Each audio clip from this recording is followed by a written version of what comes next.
Assalamualaikum warahmatullahi wabarakatuh. Perkenalkan, nama saya Selvia dengan nomor NIM 243111140 dengan program studi Pendidikan Agama Islam.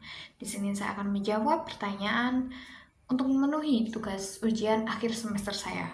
Baiklah, pertanyaan pertama yaitu bagaimana Anda mengevaluasi efektivitas tafsir Tarbawi dalam rangka meningkatkan pemahaman dan pengamalan ajaran Islam bagi peserta didik.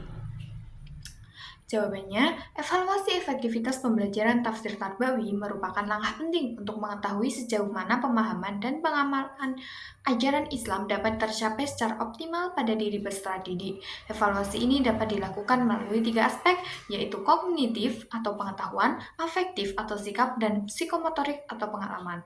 Aspek kognitif adalah pemahaman terhadap ajaran Islam. Pada aspek ini, guru mengevaluasi sejauh mana peserta didik mampu memahami isi dan makna ayat-ayat Al-Quran yang dikaji.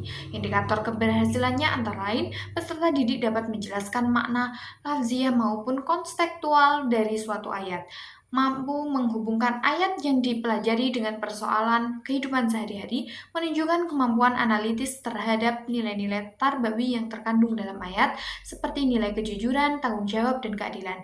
Contohnya, setelah mempelajari ayat tentang kejujuran, peserta didik dapat memahami pentingnya nilai kejujuran dalam kehidupan bermasyarakat.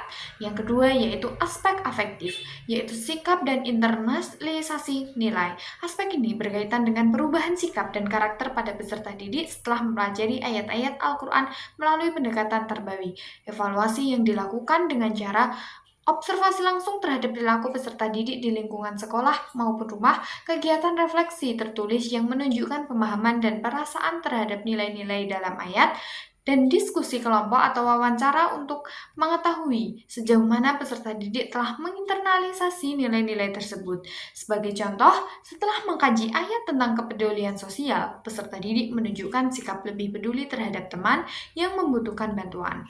Yang ketiga yaitu aspek psikomotorik atau pengalaman dalam kehidupan sehari-hari. Efektivitas tafsir Tarbawi juga diukur dari sejauh mana peserta didik mengaplikasikan ajaran Al-Quran dalam aktivitas nyata. Indikator evaluasinya dapat meliputi pelaksanaan ibadah yang sesuai tuntunan, seperti sholat, wudhu, dan adab kepada orang tua dan guru. Yang kedua yaitu dengan kegiatan proyek sosial atau pembiasaan yang mencerminkan pengalaman nilai Al-Quran, serta dengan pembuatan karya kreatif seperti poster, video kampanye yang berisi pesan-pesan Qurani. Contohnya, siswa yang mempelajari ayat tentang menjaga lingkungan dapat membuat proyek kecil berupa kampanye kebersihan sekolah. Yang keempat yaitu dengan pendekatan evaluasi yang komprehensif. Penilaian yang digunakan tidak hanya berbentuk tertulis, melainkan juga menggunakan penilaian autentik seperti portofolio pembelajaran tafsir siswa, presentasi atau pertunjukan drama yang mengandung nilai ayat, dan penilaian diri atau self-assessment dan penilaian teman sejawat peer assessment untuk meningkatkan kesadaran refleksi, sehingga evaluasi yang dilakukan secara menyeluruh dan kontekstual akan memastikan bahwa pembelajaran tafsir tidak hanya bersifat teoritis, melainkan berdampak nyata dalam membentuk karakter dan perilaku peserta didik sesuai dengan nilai-nilai Al-Quran.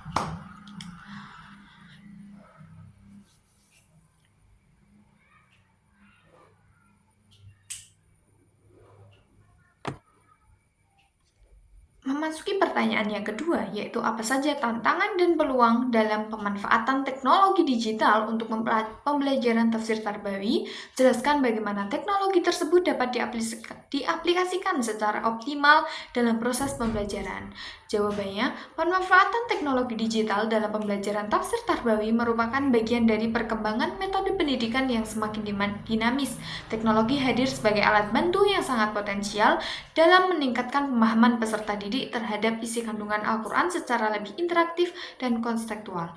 Namun, penerapan teknologi ini tentu tidak lepas dari tantangan yang perlu dihadapi, di samping berbagai peluang yang bisa dimaksimalkan. Tantangan pemanfaatan teknologi digital yang pertama adanya dengan keterbatasan akses teknologi. Tidak semua peserta didik maupun guru memiliki perangkat dan jaringan internet yang memadai. Hal ini menjadi kendala utama dalam pelaksanaan pembelajaran daring berbasis teknologi. Yang kedua, rendahnya literasi digital. Sebagai guru dan peserta didik masih belum terbiasa menggunakan platform digital secara maksimal. Kurangnya pelatihan atau pendampingan membuat teknologi yang tersedia tidak dapat dimanfaatkan secara optimal. Dan yang ketiga, adanya distraksi dari aplikasi lain. Belajar melalui perangkat digital seperti smartphone atau laptop beresiko menimbulkan gangguan dari media sosial, game, atau konten hiburan lainnya yang dapat mengurangi konsentrasi belajar. Yang keempat, dengan minimnya konten tafsir yang terverifikasi. Banyak informasi tentang tafsir di internet yang belum tentu memiliki sumber yang jelas dan valid. Jika tidak disaring dengan baik, hal ini dapat menimbulkan kesalahpahaman terhadap ayat-ayat Al-Quran. Yang kedua yaitu peluang pemanfaatan teknologi digital. Yang pertama yaitu kemudahan akses informasi tafsir. Teknologi mempermudah mahasiswa untuk mengakses beragam kitab tafsir, baik klasik maupun kontemporer, dalam bentuk digital yang bisa dibaca kapan saja. Yang kedua yaitu media pembelajaran yang interaktif.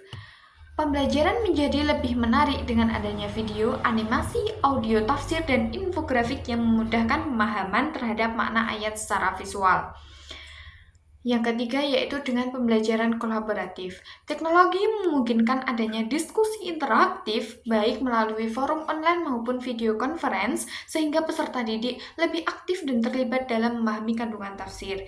Yang keempat yaitu evaluasi dan umpan balik lebih efisien. Melalui platform seperti Google Form atau LMS Learning Management System, dosen atau guru dapat memberikan soal, tugas, dan kuis secara daring dengan hasil evaluasi yang cepat dan praktis. Yang ketiga yaitu strategi pemahaman teknologi secara optimal. Yang pertama, menggunakan platform pembelajaran digital. Platform seperti Google Classroom, Moodle, dan LMS lainnya dapat digunakan untuk mengelola materi tafsir, diskusi kelas, dan pengumpulan tugas dan dengan sistematif. Yang kedua yaitu penggunaan media kreatif. Dosen dan mahasiswa dapat memanfaatkan video, podcast, dan presentasi visual untuk menjelaskan atau menganalisis ayat-ayat tertentu sesuai tema tafsir Tarbawi. Yang ketiga yaitu dengan proyek tafsir tematik digital. Mahasiswa dapat diberi tugas membuat konten edukatif berbasis tafsir seperti video pendek dengan adab bergaul berdasarkan Quran Surat Al-Hujurat contohnya yang diunggah di media sosial untuk dakwah digital. Yang keempat yaitu diskusi daring dan refleksi digital. Diskusi kelompok dapat dilakukan melalui aplikasi seperti Zoom, Telegram, atau WhatsApp Group, di mana mahasiswa bisa berbagi pandangan dan pemahaman terkait ayat-ayat Al-Quran. Yang kelima yaitu dengan pemanfaatan aplikasi tafsir yang terpercaya. Mahasiswa dianjurkan menggunakan aplikasi tafsir yang resmi seperti Tafsir Kemenak, Al-Misbah Digital, dan Al-Quran Terjemah beserta tafsir yang sudah tervalidasi oleh lembaga keagamaan.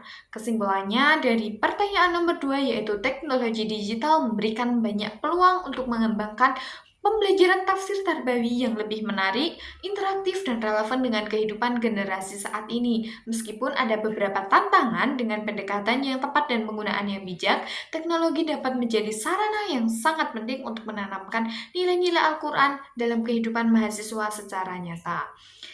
Pertanyaan yang terakhir yaitu jelaskan maksud dari teks berikut yang merupakan kutipan tafsir Al-Maraghi atas Quran Surat Al-Imran ayat 164.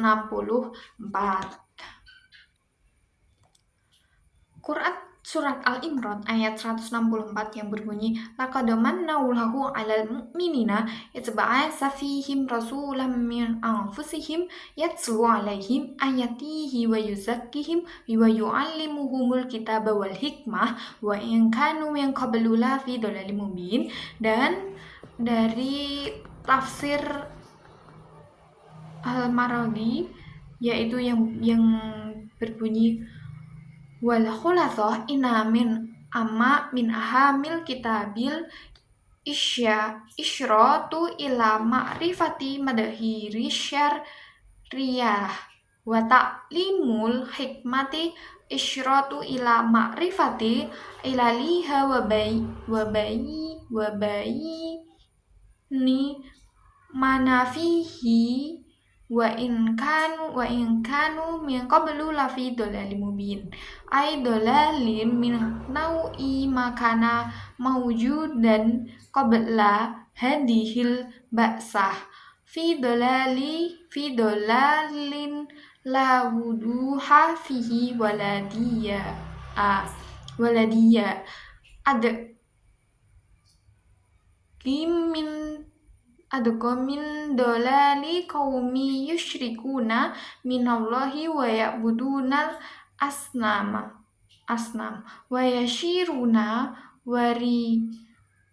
warishuna wara al ahwa'i wa la yaqumuna ala dzalika imana la yukiruna wa la yaktubuna hatta ya'rifu koti mahum fihi min dolali wa innama ja'alaha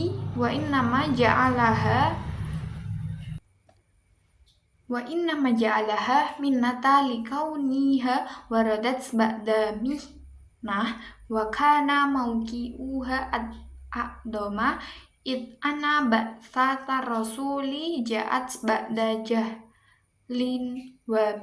jahli wa di anil haq fakanat a'amanaf'a wa atama wa Penjelasan makna atau secara ringkas, tafsir Al-Marogi menjelaskan bahwa dalam ayat ini Allah menjelaskan bentuk karunia besar mana kepada kaum mukminin, yakni diutusnya Rasul dari kalangan mereka sendiri. Tugas Rasul adalah membacakan ayat-ayatnya, menyucikan jiwa mereka atau tazkiyah, dan mengajarkan Alkitab, yaitu Al-Quran secara al-hikmah atau aspek kebijakan dan makna mendalam dari syariat. Menurut Al-Marogi, Alkitab mengacu pada pemahaman terhadap syariat Islam secara lahiriah, sementara al-hikmah berarti memahami rahasia, hikmah, dan manfaat dari hukum-hukum tersebut secara mendalam.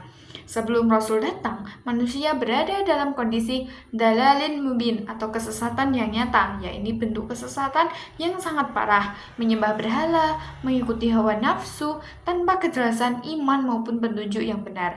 Al-Margi juga menekankan bahwa karunia diutusnya Rasul ini menjadi semakin agung karena datang setelah masa-masa penderitaan dan jauh dari kebenaran, sehingga keberadaannya membawa manfaat yang lebih luas dan pengaruh yang lebih mendalam dalam kehidupan umat. Sekian yang dapat saya sampaikan, kurang lebihnya mohon maaf. Wassalamualaikum warahmatullahi wabarakatuh.